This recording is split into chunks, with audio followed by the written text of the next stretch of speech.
welcome to our very formal iteration of green drinks here at the steam plant. Super appreciative of the city of Salida for hosting us here tonight. We're mixing it up a little bit because we've got a great PowerPoint presentation to show you all. But how many folks are here at Green Drinks for the first time? Okay, we got a handful. Awesome. Well, for those of you that are new, Green Drinks is an international movement related to bringing people together to talk about sustainability issues and just community networking and engagement. So we want you to hopefully learn a little bit tonight during our presentation, but more importantly, talk to folks in this room. Learn from people in your community about what they're doing from a sustainability standpoint. Join efforts, make connections, and yeah, make new friends. So if you have a chance, talk to somebody that you don't know over a beer or a wine or an NA, and yeah, and enjoy your time here. I have a couple of quick announcements, and then we'll introduce our speakers. A couple of upcoming events and deadlines. If folks are familiar with the home energy assistance rebates, the HERE program, they offer funding for things like home weatherization, heat pump installation, heat pump water heaters, things like that. Those rebates are changing and the application period is closing August 1st. So if you've thought about any of these projects, either for the home that you own, the home that you rent, or a rental unit that you own, take a look at the Colorado State HERE program, and you might be able to get up to $8,000 off of a brand new heat pump system, that sort of thing. So it's big rebates, big funding, but it's going away fairly soon. So take a look before August 1st. And then a quick note, our next Green Drinks event we will have in August. We're gonna do two actually, one in BV and one in Salida. Both on the same topic related to waste and recycling. We know it's a hot topic here. There have been some changes recently in waste collection services. We've got waste audits happening at the landfill, which is more fun than it might sound. And we're excited to share some of those updates with you. So August 10th in BV, and we'll let you know about the Salida date when we have it. Make sure your name is on our sign-up sheet at the front, and we'll get you information about those upcoming events. So I think that's it. I'm gonna introduce our speakers. We've got Sarah Law from the city of Salida. She's gonna kick us off. And then Rachel Meyer with Lotus Engineering is responsible for helping us with this great greenhouse gas inventory. So thank you all for being here.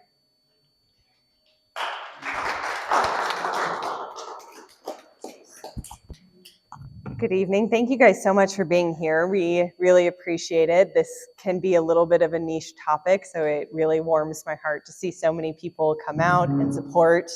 And before we get into it, I really wanted to take a second to thank the organizations and people who helped us get here today. A greenhouse gas inventory is a labor of love and collaboration. And so we couldn't have done it without the support of Excel Energy, Sangre de Cristo, Electric Co-op, Colorado Parks and Wildlife, the town of Poncha Springs, the town of BV, and I would be remiss if I didn't say Sustainable Chaffee. You guys may know Julie just as the lovely human being that comes and organizes these green drinks once a month. She does incredible things for our county. Her and Madeline have really been able to spearhead what we could have only imagined a couple of years ago. So we're so grateful for that collaboration. And lastly, obviously Lotus. They are a wonderful organization that helped us with this greenhouse gas inventory. And when I pass it over to her, you'll realize what an amazing group they are. So, what is a greenhouse gas inventory? I figure if you're here, you probably know this. We marketed it as a greenhouse gas inventory. We weren't very nuanced. But in summary, it's a way of measuring carbon emissions from different activities. So whether you're driving your car from home to work, you're throwing away your breakfast that morning, you're running HVAC systems in your big building, I'm using you as a personal example, but obviously this is citywide, countywide. And it's important because as we set all of these amazing climate goals, we need to know what our baseline is. We need to know what we want to be measuring it off of. So this greenhouse gas inventory is based off of 2024 complete set data. And this allows us to say, okay, here's where we've been. This is where we're going. So other things is it helps us identify the city and county's largest greenhouse gas emitters, and also a moment of pause and reflection. We understand where we sit compared to other municipalities, other counties in Colorado, and across the United States. And there's even a cheeky little graph about Europe. And I'm gonna give you a heads up, we're not doing as great as they are, but we're still gonna try. So, next slide. Before we get into the data, I wanted to take a second to talk about where we've been. So the city of Salida started our sustainability work well before 2021. However, our 2021 is when our Salida Climate Action Plan was enacted. And I want to take a second as I'm thanking people because I get to call out former council member Jane Templeton, who was invaluable. This would not be happening without her on council pushing everyone to be accountable and to think about the longer effects of climate change on a tourist economy like ours. So we had the Climate Action Plan in 2021 and the Energy Action Plan in 2023. In a couple years later, we were able, with the support of Chaffee County, who's been amazing partners in this project, to go after a grant that has a long, terrible name, but basically that grant allowed us to pay for this greenhouse gas inventory and pay Julie and Madeline for the amazing work that they're doing with Sustainable Chaffee. It involves work with energy smart, energy efficiency savings, the waste diversion work that we're all doing, EV readiness plans, fleet electrification plans, participation in the Colorado Green Business Network. If you don't know what that is, check it out, talk to us. It's a pretty amazing organization through the state. And the Chaffee County also did their sustainable development plan a couple years after we did our climate action plan. So we're not saying they're copying us, but definitely a really important milestone to show that we're all walking in unison towards these goals. And that is my cue to pass it over to Rachel, who is going to take us through the greenhouse gas inventory. Thanks, Sarah. Hi, everyone. Happy to be here tonight. So we're going to get into the nitty-gritty of what we did, the results, and what it means for the county. To start off, I want to give a little bit of an overview of the methods and what we look at when we do calculate a greenhouse gas emissions inventory. Something that's really important with an inventory is that outer black box, that's our boundary. So for this inventory, our boundary was the county. So Chaffee County as a whole. We also were able to parse out emissions by the municipalities, so Salida, BV, Poncha, and then everything else from the outside of that, what we call unincorporated Chaffee County. So starting off with our boundary. Everything else in there is what we're looking at data-wise and different ways we can organize data.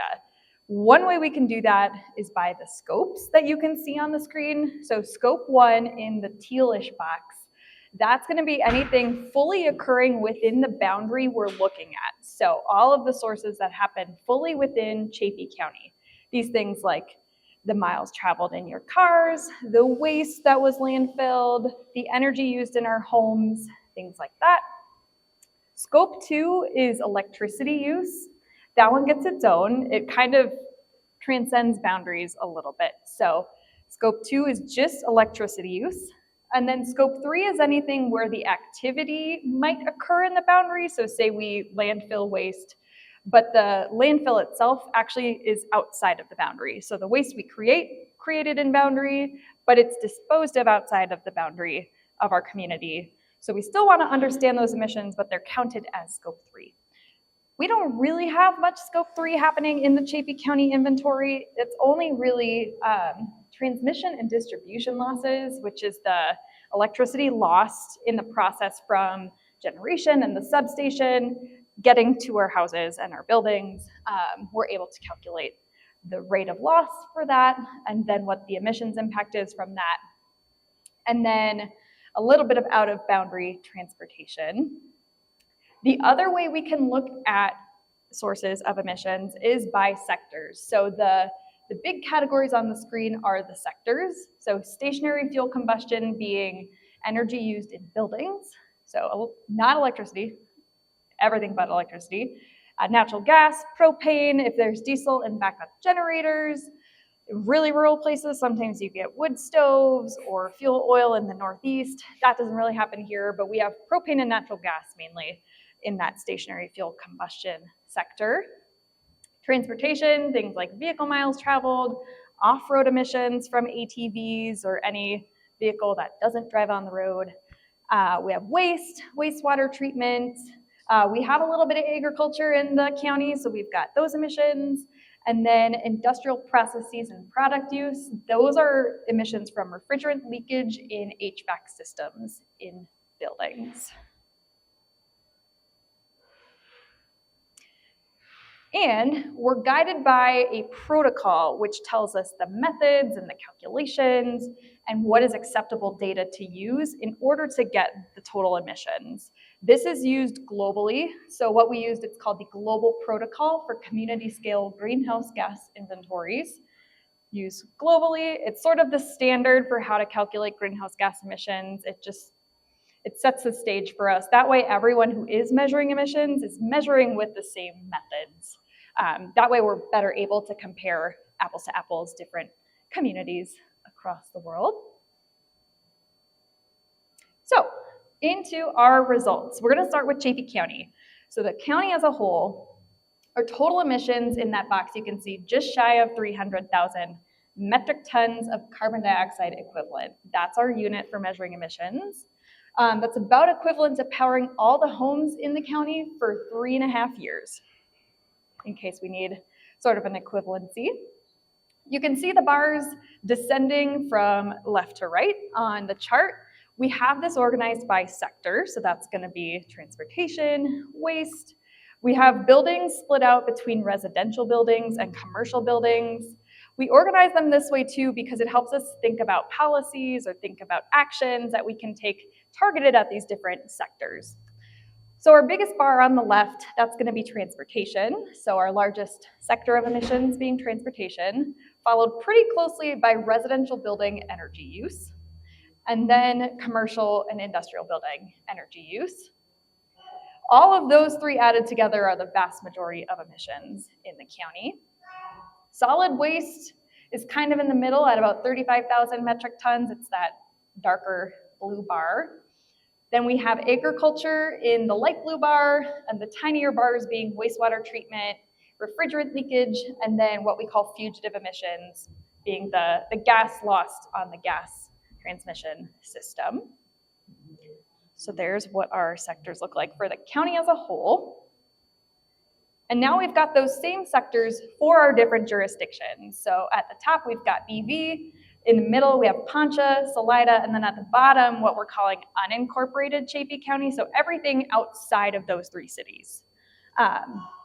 You can see the unincorporated part of the county has the largest amount of emissions compared to the other communities, followed by Salida, BV, and then Poncha Springs. Different communities have different results in terms of the sector emissions. So you can see in Salida and BV, we've got a lot of transportation emissions. In the unincorporated part of the county, we have more emissions from both solid waste, because the landfill falls in the unincorporated part of the county, as well as building energy use. And it falls just like that. And if we want to zoom in on Salida real quick, we can see again, Salida's biggest sector of emissions is transportation at just about, I can read that on this screen, 36,000 metric tons. We can see commercial and residential buildings almost equal. They're followed after transportation, and those two combined, so building energy use combined is almost the same amount of emissions as transportation, then followed by solid waste and the rest of the smaller sectors. Now we get to hop into each sector on its own. And we're gonna zoom back out to the county now. So we'll just look at countywide emissions by each of these sectors. We'll go over the main 4 sectors next. And we'll start with building energy use. So now what we've got, the largest bar on the top, I know the legend's probably a little hard to read. So the top bar is gonna be residential electricity use emissions, just shy of 40,000 metric tons, followed by commercial electricity emissions at 28,000.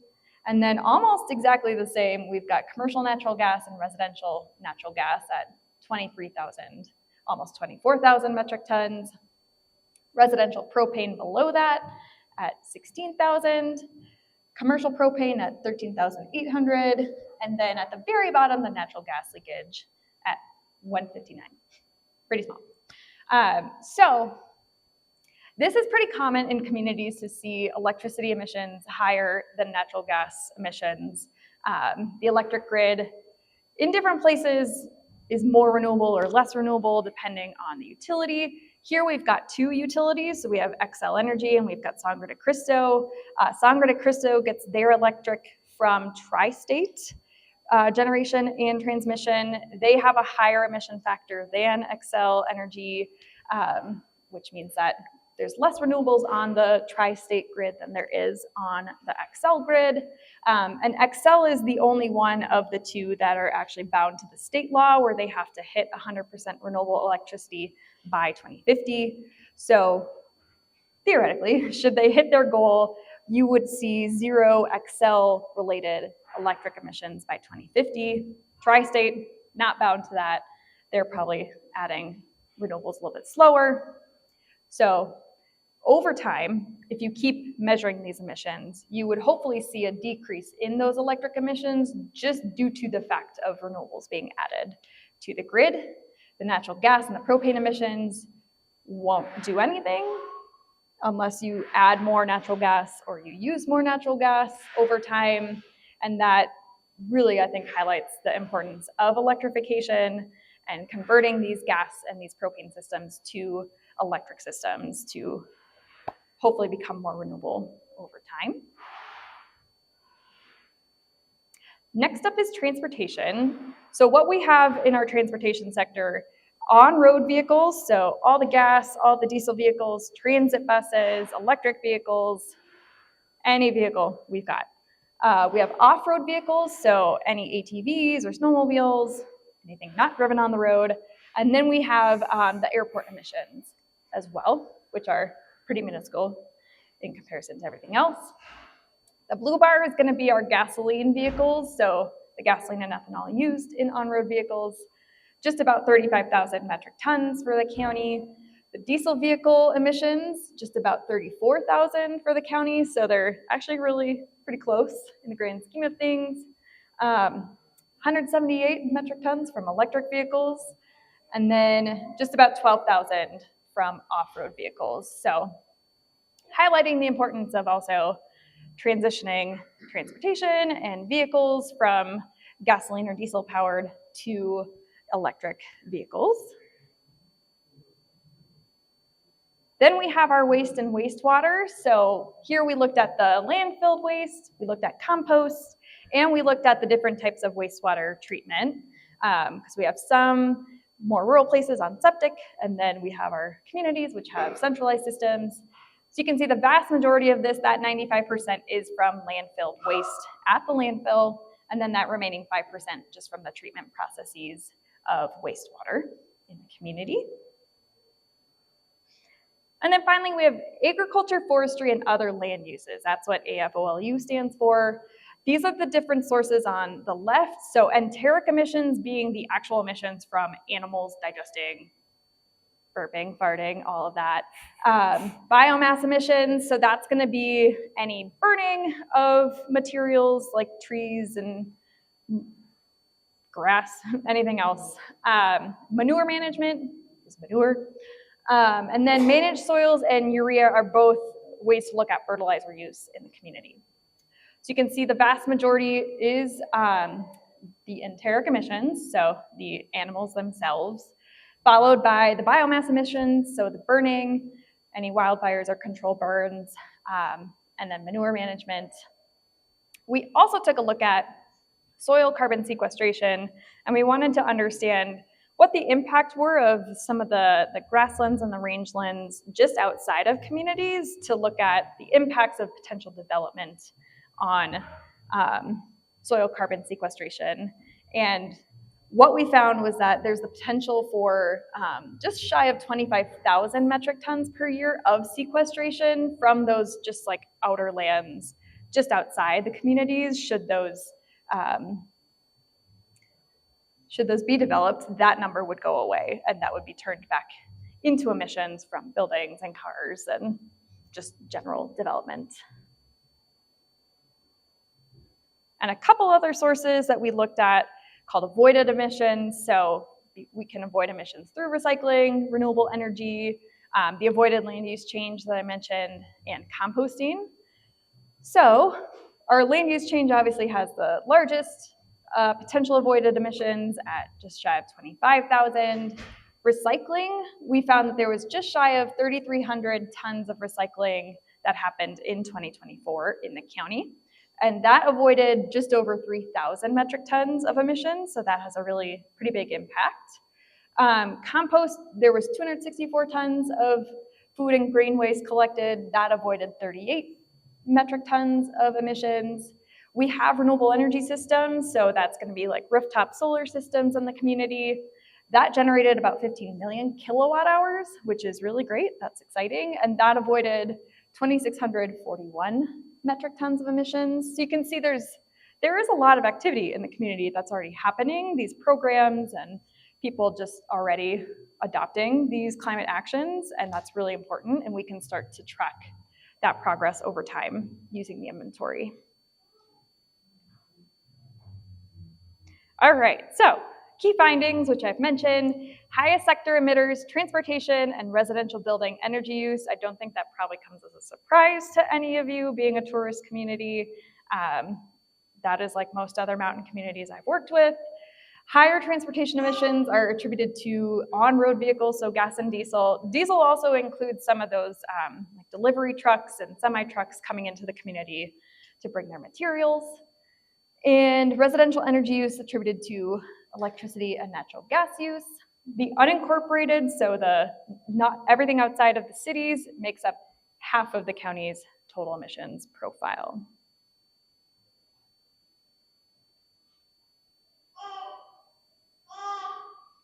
All right, and benchmarking. So what we can do is take those total emissions and divide it by a metric to understand like emissions per person or emissions per household to be able to compare communities to each other. So here's what we've got for Chaffee County. The emissions per person for all of Chaffee County, just shy of 15 metric tons per person.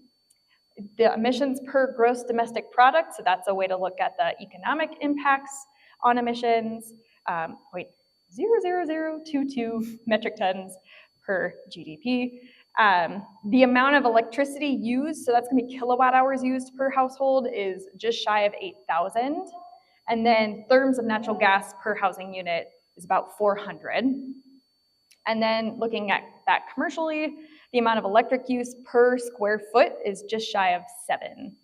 And here's our reference to Europe.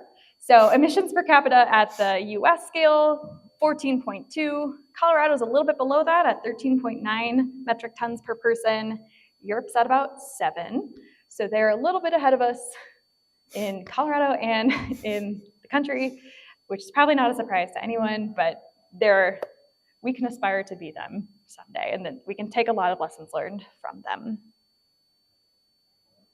So now we can take a look at you guys compared to other mountain counties in Colorado.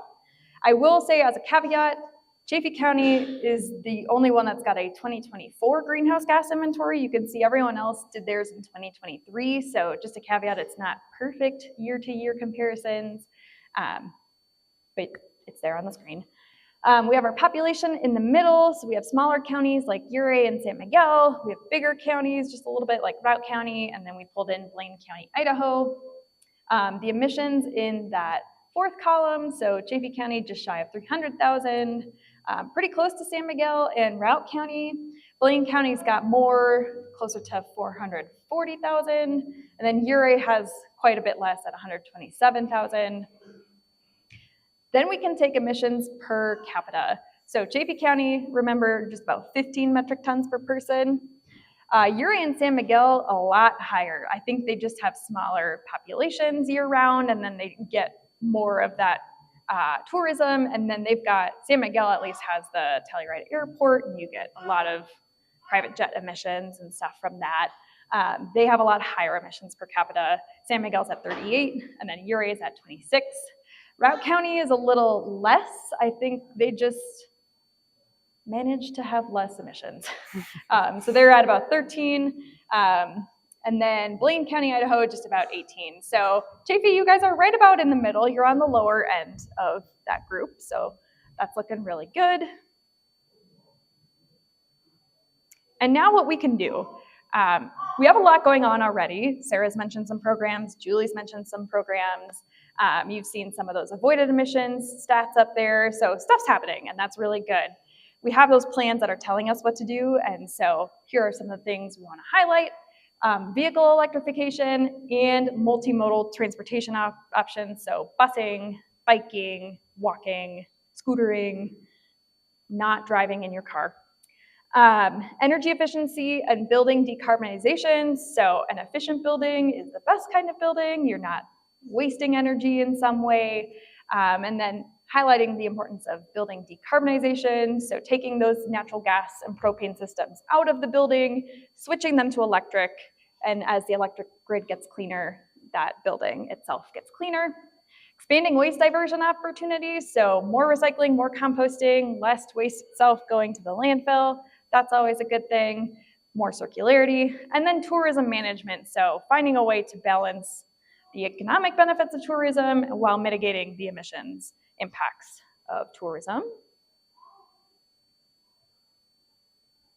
And then opportunities for Salida specifically, we have the transportation, again, vehicle electrification, transit, multimodal options, building decarbonization, because we had transportation and buildings as the vast majority of Salida's emissions. So again, energy efficiency, electrification, and then continuing to adopt the most recent building energy codes, and then adding as many amendments as needed, like electric preferred or electric ready, solar ready, things like that to really push renewable, sustainable buildings. And I think I'm about to pass it back to Julie. Awesome. Thanks, Rachel. So yeah, Rachel took us through the deep dive data.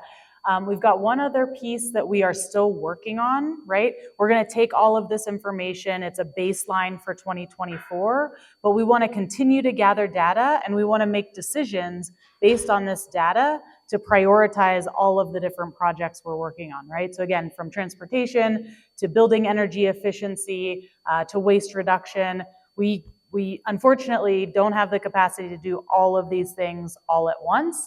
So this information is going to help us choose the projects that are going to be most impactful over time. And we've got this really cool tool called ClearPath that we're just diving into. We had a 2-hour training on it today, but it's going to take all of this data and help us do some modeling for the future, right? So we could put in a scenario where 5% of the population switches from gas-powered vehicles to electric vehicles. What would that do for us from an emissions standpoint? Does it make a big enough change for us to spend staff time educating people about switching to electric vehicles or offering rebates for people to make that change? So this is going to be a public-facing dashboard. You can hit that QR code if you're interested in looking at it. Right now it's a little bit boring, but I'm going to show you what it might look like in the future. Really right now we've just got our baseline 2024 data and a straight line all the way across because we don't have any of the transition elements in there yet. But this is a snapshot from the city of Cleveland. They've done a number of GHG inventories over time. That's what you see on the white line there. That's their actual data since 2010. So they've been tracking year over year and seeing some reductions already.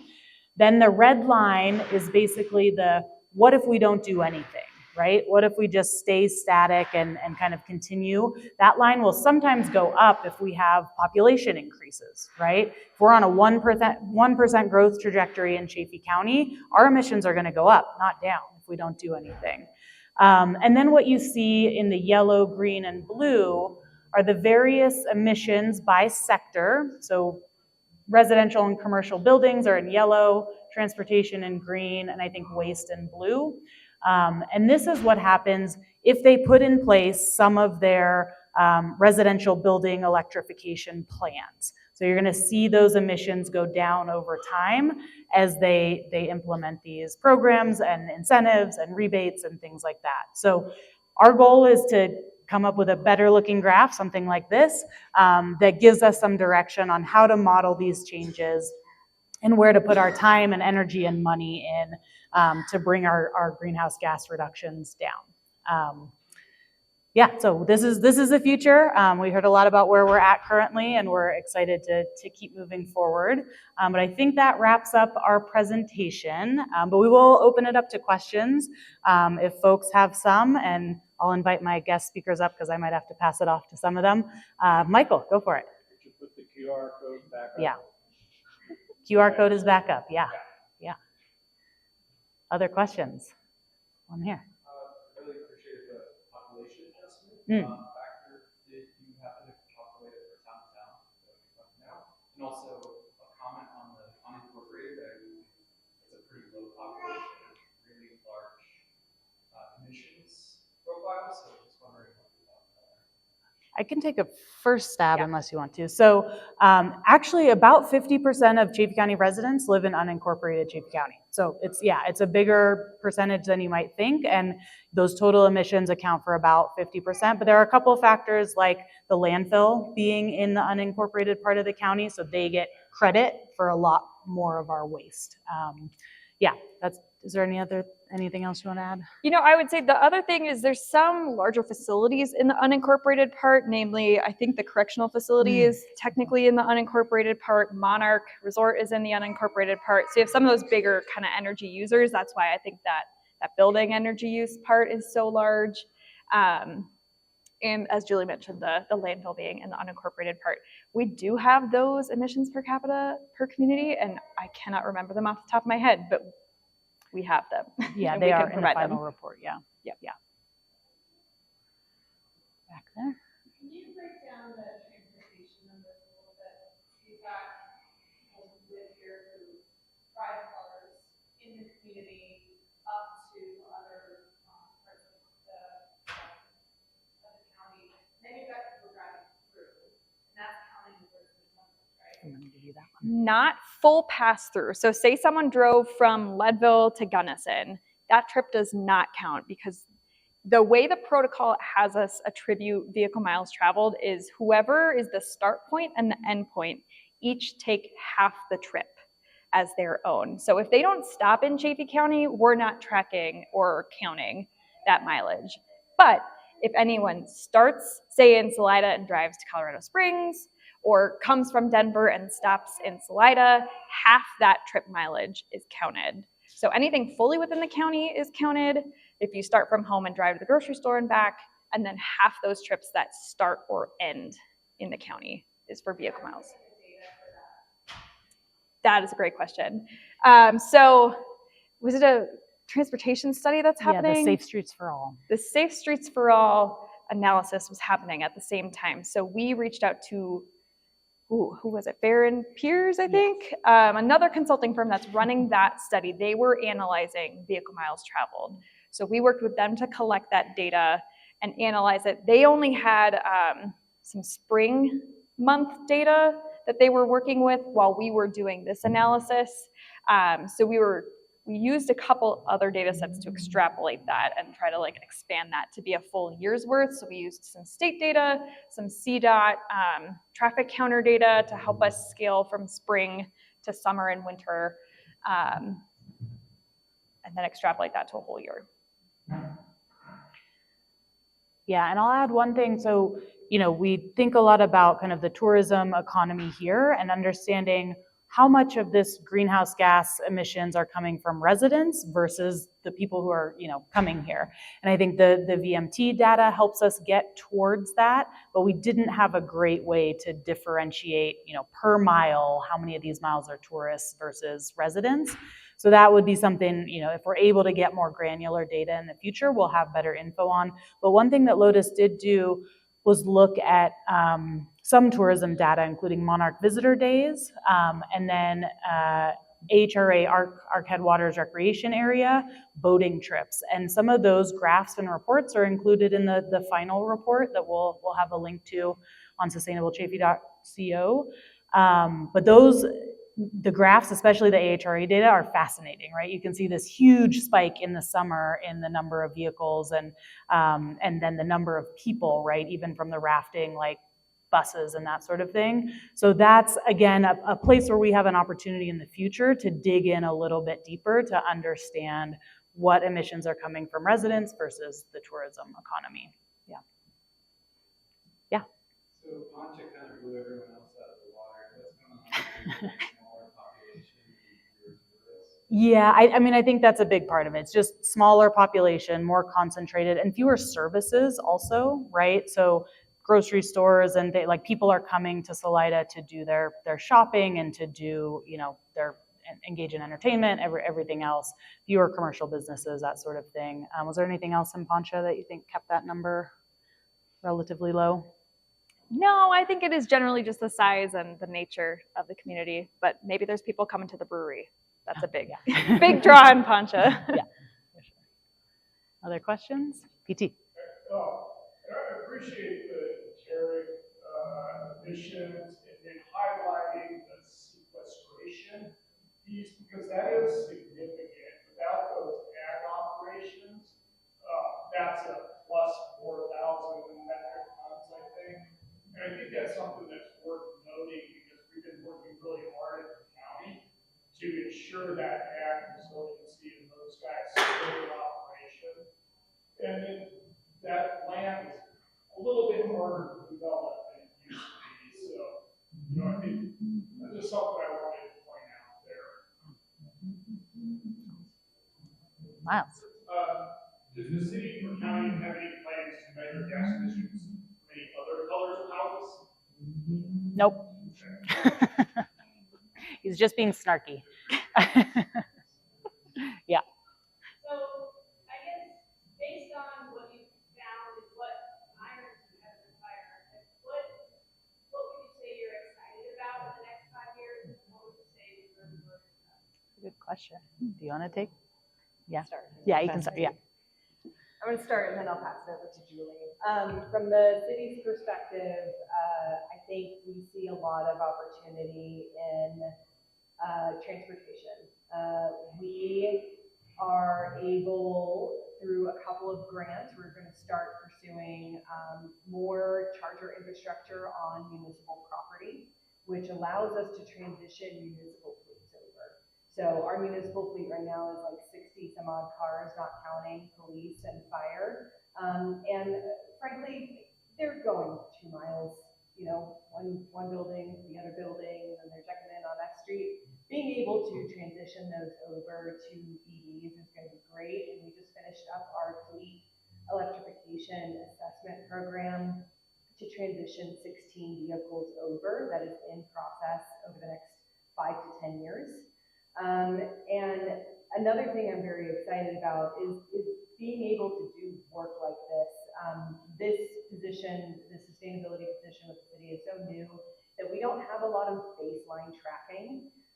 So being able to build out a greenhouse gas inventory so robustly like this, doing the same with our municipal buildings, with our commercial buildings, and figure out where we are, which doesn't sound all that interesting, but when I have to fill out reports, I'm like, I don't know. So those are very exciting things. Another exciting opportunity is partnering with the county on the building codes. They recently just adopted electric preferred Rachel was saying, as the grid becomes greener, our emissions go down. It makes a lot of these decisions a lot easier. And so being able to work with the county, work with our council to push on these innovative, well, not even that innovative, but push on electric preferred amendments on our building code really can make a huge difference.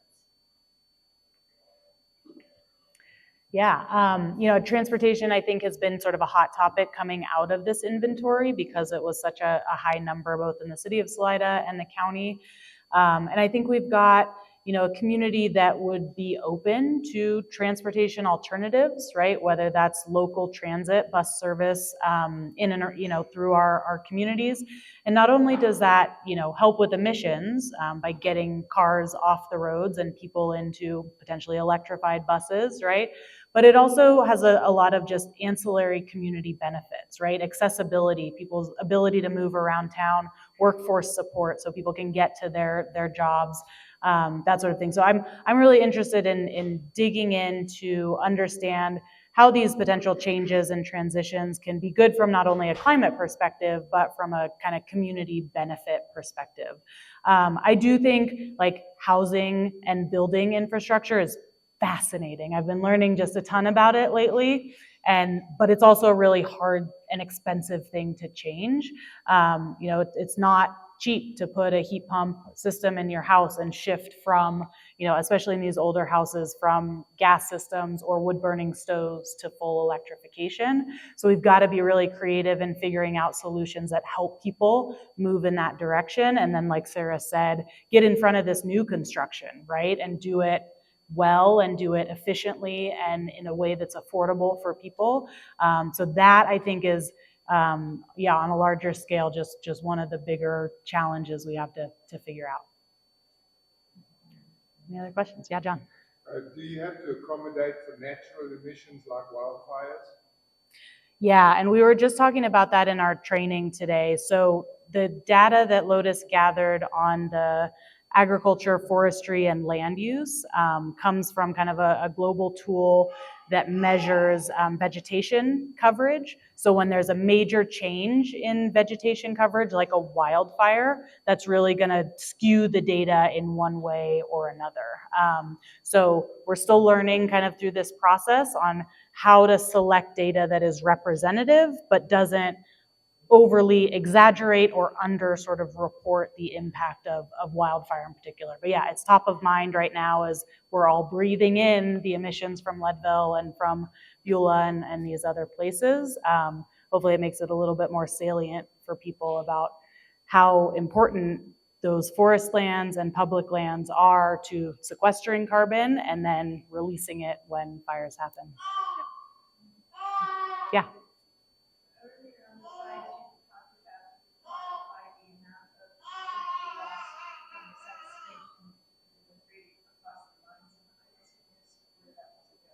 Yeah, the question was about transmission loss, and I'll hand that to Rachel. Yeah, it is. We didn't split it out on the slides, but it's included in the electricity use emissions.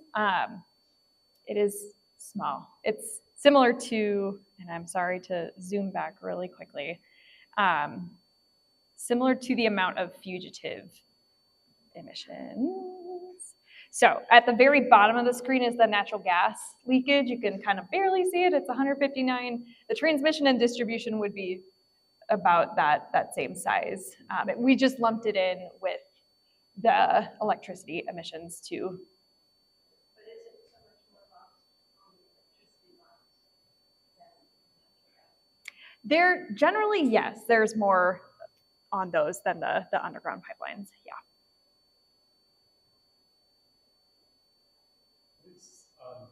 The ratio, how much renewable energy is electricity now with our providers like Excel? Yes.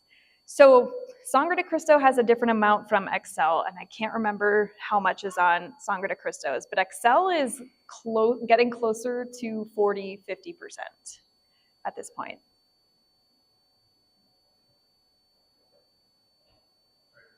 Yeah.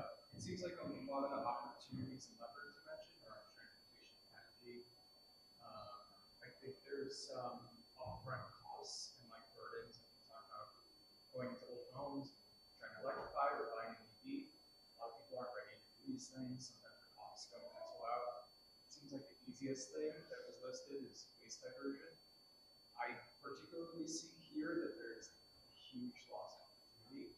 So wondering what you're doing as far as like an easy lever for both. It's low or no cost as far as promoting recycling, especially as some of the waste providers are supposedly doing that for free, I guess, and also compost.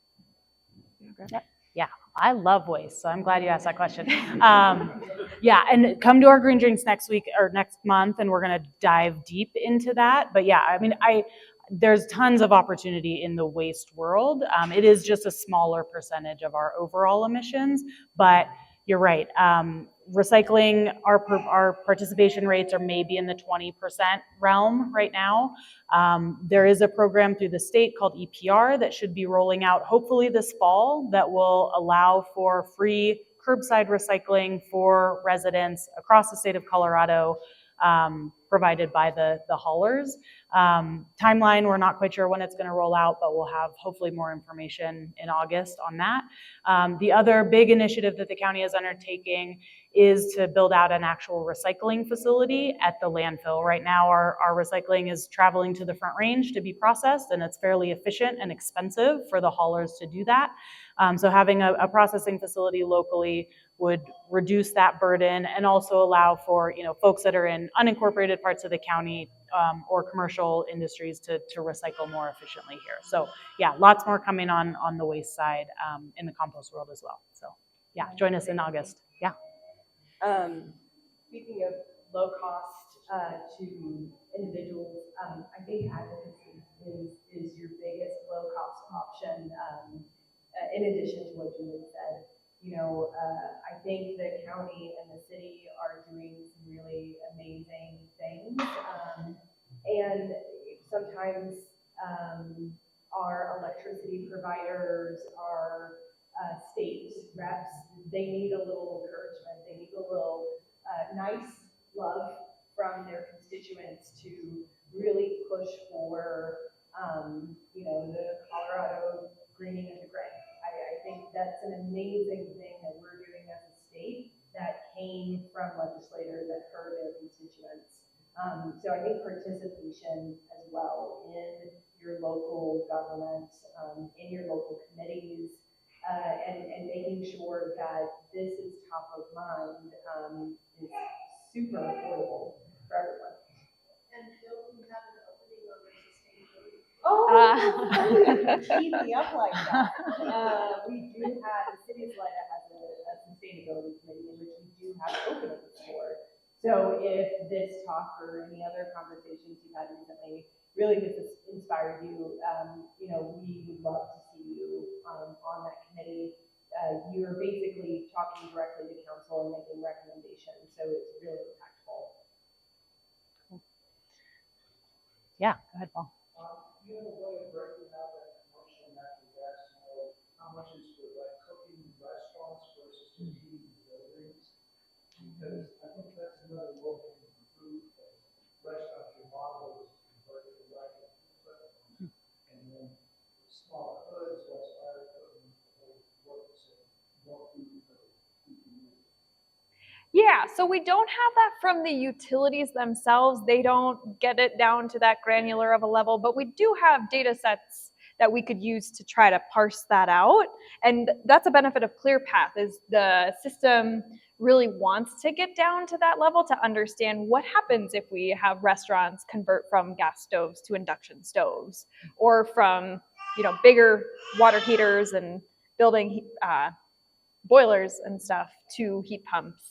So the ClearPath software will have that broken down. We don't at the emissions inventory level due to the not lack of availability of data. Great, go ahead. So you mentioned early on using this to decide on your highest impact efforts. I wonder if there's also like a public health dimension to some of these. I would guess that would make transportation like even more important to address. Yeah, absolutely. I think that's where, again, these kind of not ancillary, but additional community benefits really come into play, and figuring out partnerships with our, various departments across the county, various nonprofits throughout the community that are trying to solve other problems where something like a transit system could help in multiple ways. So yeah, I think it's a great point. And then of course, just emissions overall do impact public health. Like, we're watching those purple air meters go out of control this week. So yeah, I think there's great opportunity for collaboration there. Awesome. Well, I'm going to wrap it up and give folks a little bit of time to hang out and mingle and network, grab another beverage if you'd like. Really appreciate all of you being here with us. Thank you, Sarah, for creating this space, and for Lotus and Rachel being here tonight to present. But happy Green Jinx, and hopefully we'll see you all in August.